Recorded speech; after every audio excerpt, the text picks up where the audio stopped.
All right, guys, Average Reloader here, back with a review. Here we got two tripods, similar but very different. The biggest difference is the cost here. You are looking at a really right stuff TFCT tripod. Model is TFCT 33. That's a Series 3 with 3 leg sections. Here we got the Leofoto SA 403CX MA40X head. That's an Anvil 30 head, if you didn't know. This is a cheaper alternative to this. I know what a lot of people are going to say. Go with this, hands down, spend the money on it, buy once, cry once. Well, that's what this review is about. Let's just get down to the meat and potatoes and see if it's worth almost, well, double the cost. Let's just put it out there. Double the cost. The price on this dude is, let's see, $1,465. The price on this guy, if you don't have a discount code, is $759.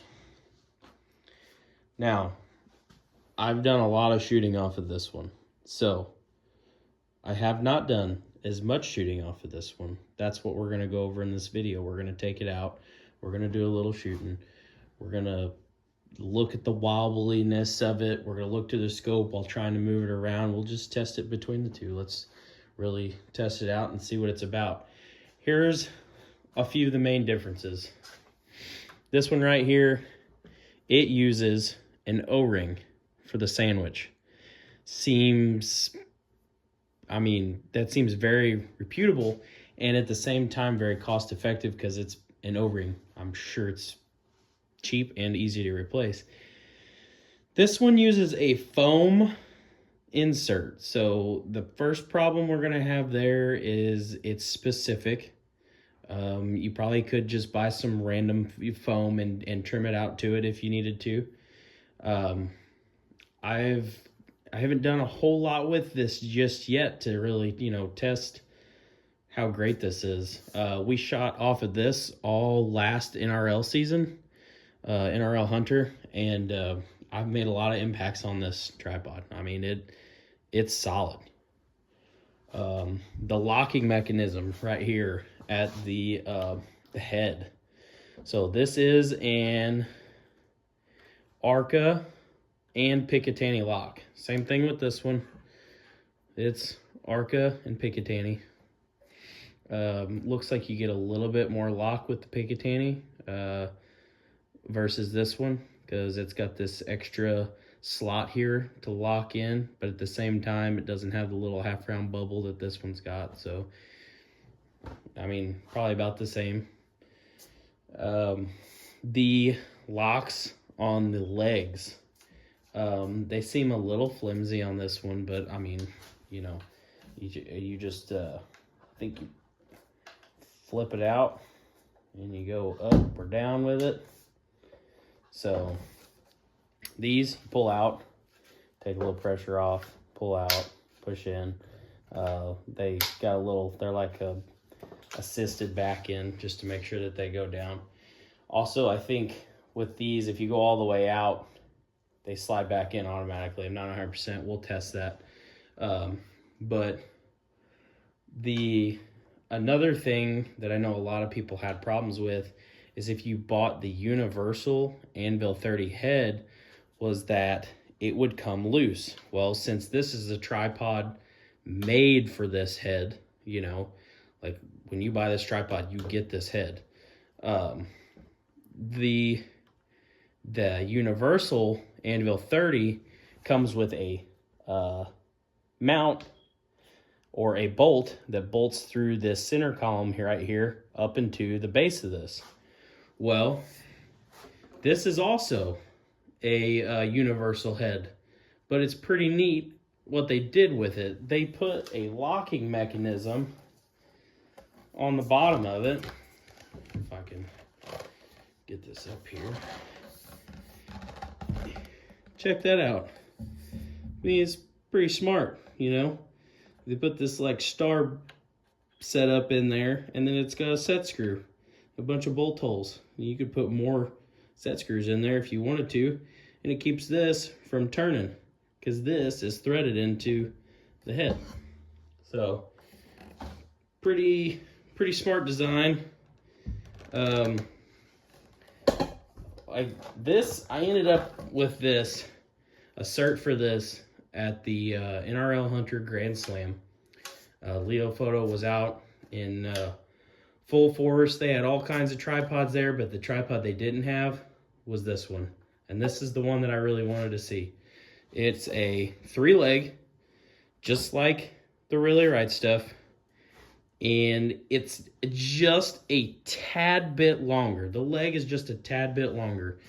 The specs on that are the Really Right Stuff has a height of 60.9 inches, fully extended, weighs 4.66 pounds. The Leofoto coming in at 61.9 inches, so it's an inch taller, and it weighs approximately 5.47 pounds. So it comes in at a little less than a pound heavier, and an inch taller. I doubt that inch equates to much in weight because it's carbon fiber, but they're pretty proud of the carbon fiber that they use, and probably rightfully so. It's a pretty stout unit. I mean, Really Right Stuff has made a name for themselves. Leofoto though is, you know, been up and coming the past few years, and they're making a name for themselves as well. So the legs themselves, you're talking about, let's see, the leg on the Really Right Stuff is, since it's a Series 3, it is 1.443 inches thickness. The outermost leg here. I could measure it, but I don't really want to take this all off. Oh, by the way, this is on loan. This is from my buddy that we shoot all of our team matches together with. Thankfully, he's got the coin to support the team and buy cool shit for us to use, because I'm just the poor guy he drags along to be a trigger finger. So the leg thickness on this is thicker. I don't know if I have this leg thickness on it, but since it's exposed, we can definitely measure it.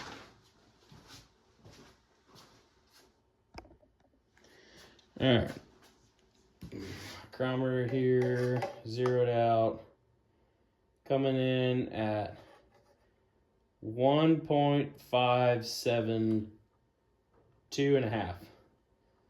Two and a half, maybe 3. So there you go. Just a little thicker. Like I said, that could contribute to the weight, but I don't think so.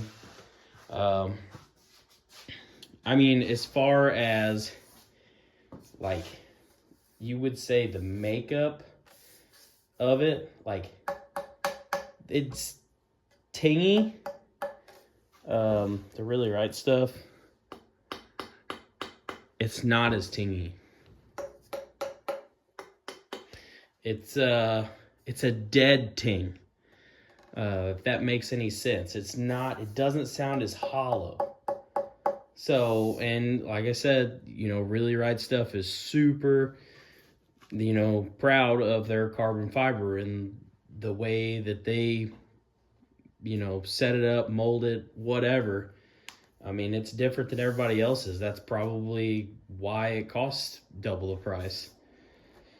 So, that being said, seeing the differences between these two, I have messed with this. I really like it. I enjoy the design.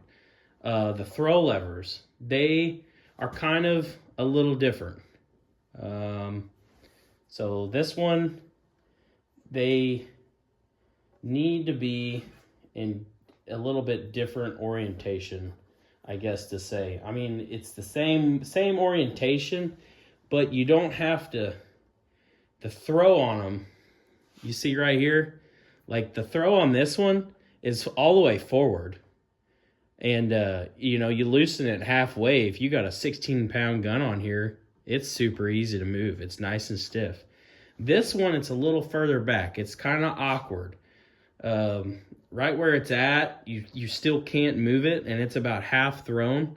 That's half throw. You could move it. So you got to come off of it a little bit more, and you still have a little bit there. We start getting movement at like 3/4 throw.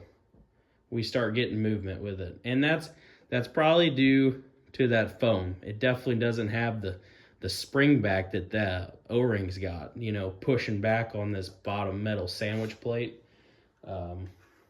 So, I mean, I'm sure if I put a gun on here and I got leverage all the way out to here at like 16 inches away from it, I'm sure that you'll be able to move it a lot easier. And a little bit I've shot off of it. It's not as awkward with the lever being all the way out here, because it's, at the back of my hand as opposed to this one being up here at the front of my hand. I got the hand on the gun and my front fingers on this, and all I do is just go back, just work it back and forth, and you can just pivot. This being a little further back, you really can't get your hand up there and mess with it holding it on the gun. So you kind of just have to have it on the tripod and just completely steer with your backhand or your shoulder.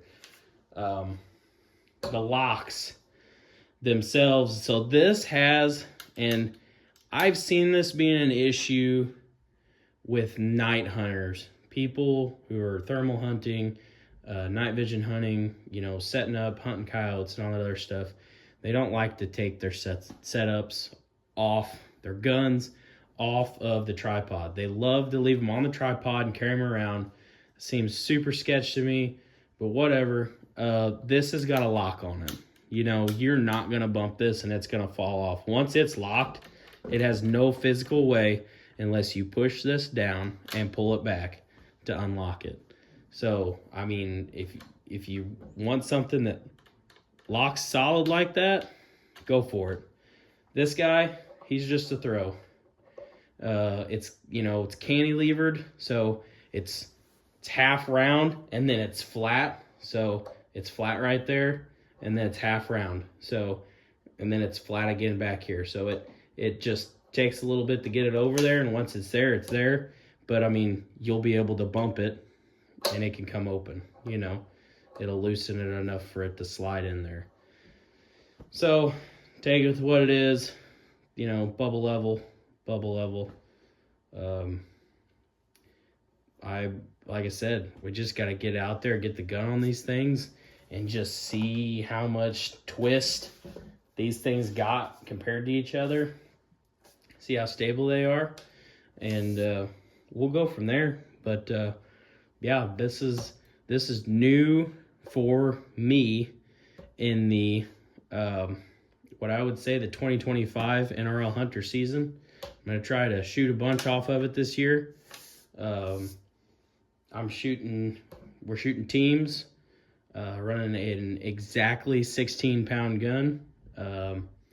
and I hunted with it last year. It's a 6.5 Creedmoor, 20-inch barrel, shooting 147s at like 26-30.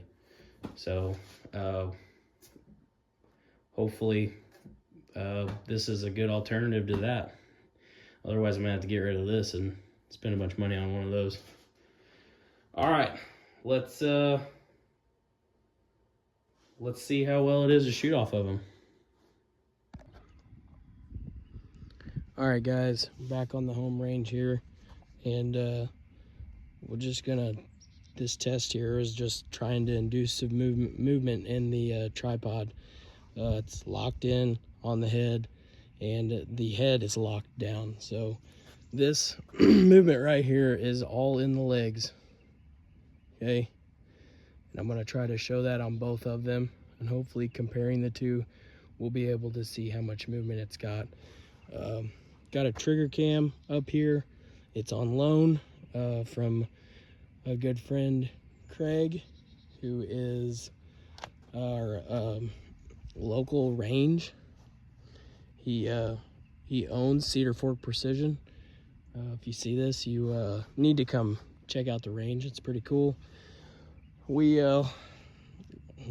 as in me and a few other buddies, try to help him out as much as we can to keep that range alive and keep him going, because if we have a home range, we'll have a place to shoot, and that's what it's all about. So here we go. I'm gonna go ahead and turn the trigger cam on, and as this gun sits, it is 17 pounds, 7.6 ounces, and it's got a suppressor on it. I'm going to show my wobble zone, and then I'm going to fire a shot under free recoil.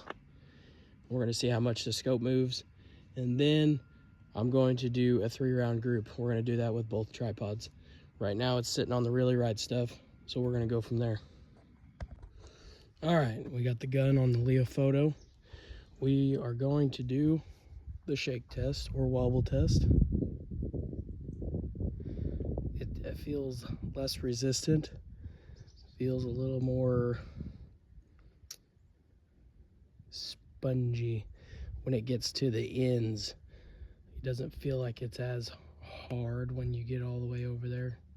So to me, it feels like it's got more movement for sure. We'll go ahead and get on the gun and we'll see it.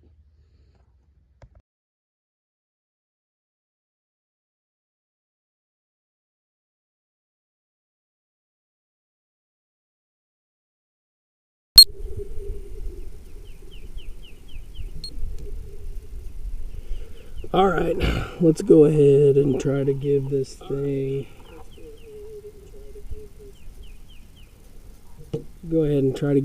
a go here. I'm gonna show my wobble zone. Okay, we're gonna get it right here, and then we're gonna get it locked down. We're gonna be right on the top of the black square.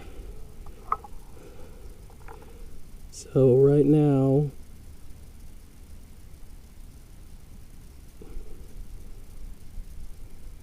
if I let go, we'll see how far it drops.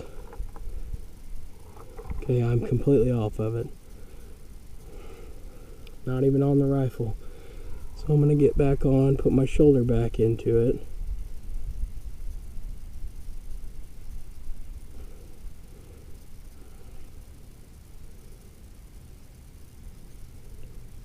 Okay, now we're going to look at the wobble. Got my stance set on the gun. Here we go.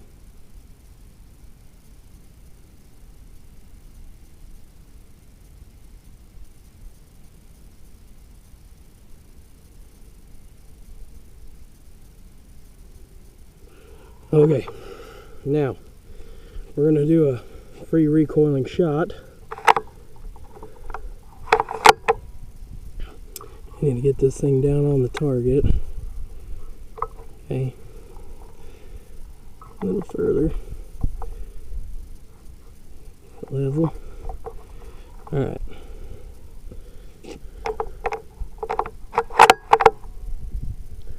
Here we go.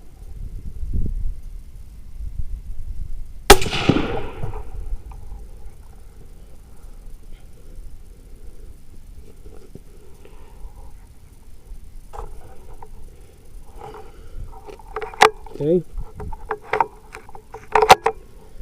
Now,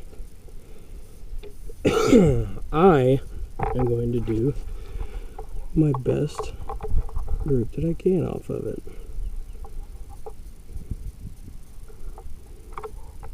Let's go back to the same aiming point.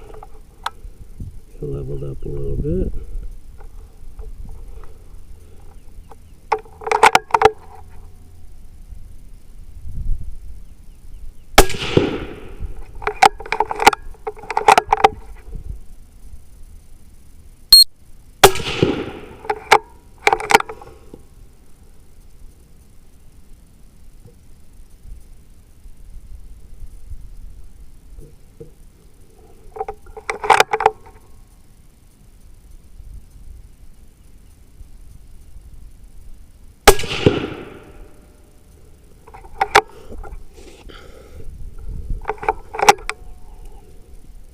Okay.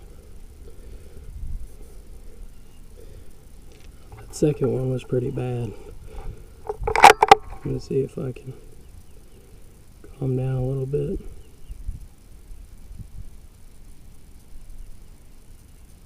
Okay, that's better. Maybe I pulled the first. Who knows? So, there we go. Did 4 shots instead of 3. For my ego, I guess to say. We'll move on to the next tripod. Headed to the Leofoto next. Alright, so let's go ahead. First and foremost, I got this locked in the same spot on the Arca rail. Excuse me. We'll aim at the same spot. Let me go ahead and get it locked down here. It's fully locked down. I'm going to let go of it. So, definitely seemed like it went a little bit more straight up as up and to the left, and that could just be due to the way that the tripod is set up. You know, the other one could have had a little bit of lean to it. So, therefore, but otherwise, I might, I'll have to edit the video and see what's the difference on that they were. So, we'll do the first one, free recoil. Not that it matters, it's probably going to move just as much, which was a lot. Okay.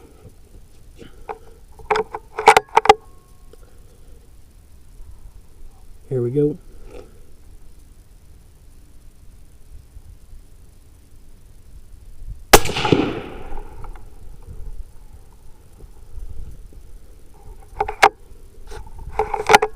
Okay. On to the 3-shot group.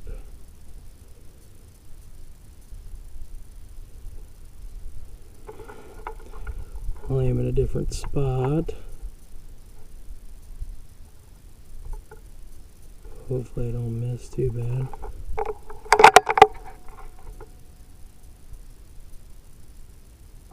We'll check my wobble zone.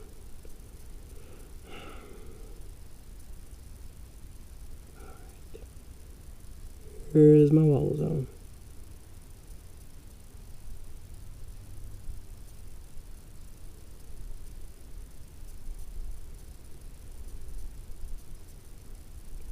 So there you go. Let's get some shots.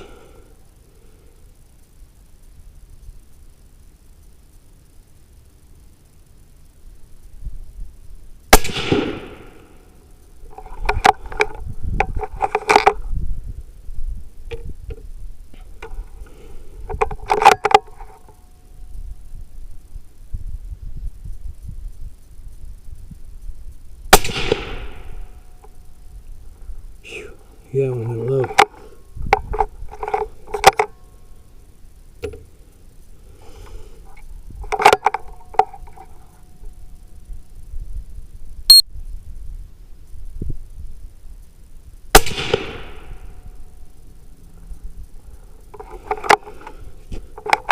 We got 1 round left. Let's go ahead and just send it.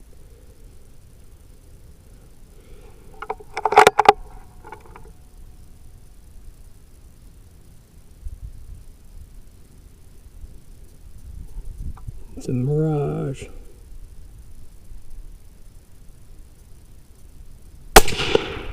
Didn't put my suppressor cover on like I planned to. Everything doesn't always go as planned. Gun is a 6.5 Creedmoor, 147 grain ELDMs. If I did not mention that already. And I'll go get a picture of the target so we can check it out. Check those awful groups out.